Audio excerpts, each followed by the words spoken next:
প্রিয় দর্শক, বাংলাদেশের বিভিন্ন জায়গায় ইতিহাস ঐতিহ্য এখনও টিকে আছে কালের সাক্ষী হয়ে। তারই ধারাবাহিকতায় আজকে আমরা দেখতে যাচ্ছি সিরাজগঞ্জের ঐতিহাসিক নবরত্ন মন্দির। মন্দিরের উপরে বসানো 9টি চূড়া থেকেই এর নামকরণ করা হয়েছে নবরত্ন মন্দির।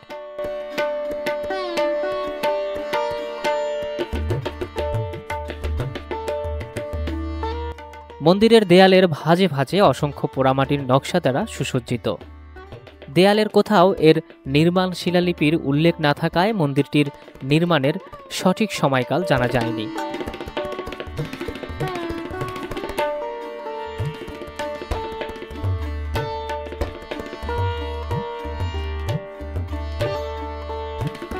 তবে জনশ্রুতি অনুসারে জানা যায় 1664 সালে রামনাথ ভাদুরী নামের এক স্থানীয় জমিদার এই মন্দিরটি নির্মাণ করেন।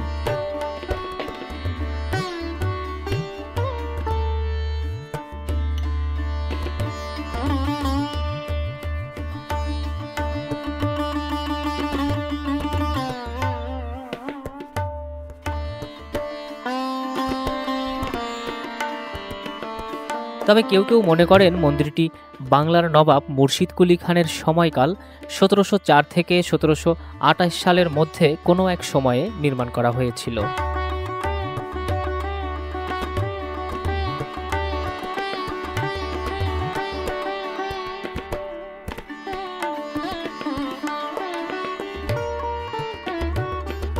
কিংবদন্তি অনুসারে রামনাথ ভাদুরী দিনাজপুরের তৎকালীন রাজা প্রাণনাথের বন্ধু ছিলেন। ভাদুরী তার বন্ধুকে তার রাজ্যের রাজস্ব পরিষদে একবার সাহায্য করেছিলেন। তারই ফলস্বরূপ প্রাণনাথ দিনাজপুরের কান্তনগর মন্দিরের আদলে নির্মাণ করেন সিরাজগঞ্জের এই নবরত্ন মন্দির।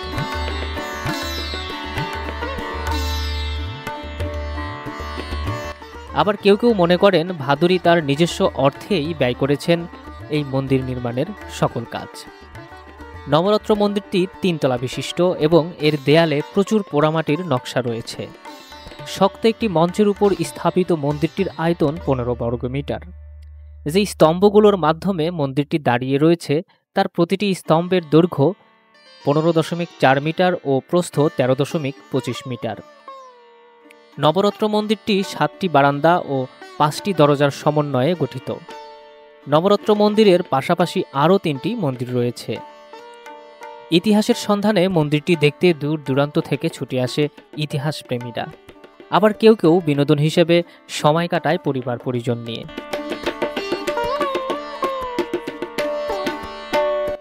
দিন যত যাচ্ছে বয়সের ভারে মন্দিরের স্থাপত্য ততই ধ্বংসের দিকে ঢলে পড়ছে। হয়তো কোনো একদিন শুধু স্মৃতির পাতায় লেখা থাকবে ইতিহাস হয়ে। এভাবেই হারিয়ে গেছে আমাদের অনেক ইতিহাস। আমাদের ইতিহাস ঐতিহ্য টিকিয়ে রাখতে বাংলাদেশ প্রত্নতত্ত্ব অধিদপ্তরের নজরদারি কামনা করছি। তবে আপনারা চাইলে আসতে পারেন বাংলাদেশের যে কোনো জায়গা থেকে। সিরাজগঞ্জ রোড থেকে সিএনজি কিংবা অটোরিকশায় করে হাটিকুমরুল মন্দির বললেই নিয়ে আসবে। ভাড়া পড়বে জনপ্রতি 40 থেকে 50 টাকার মতো। গ্রামের নির্মল বাতাস আর ছায়ানিবিড় পরিবেশে আপনার বেশ ভালোই সময় কাটবে।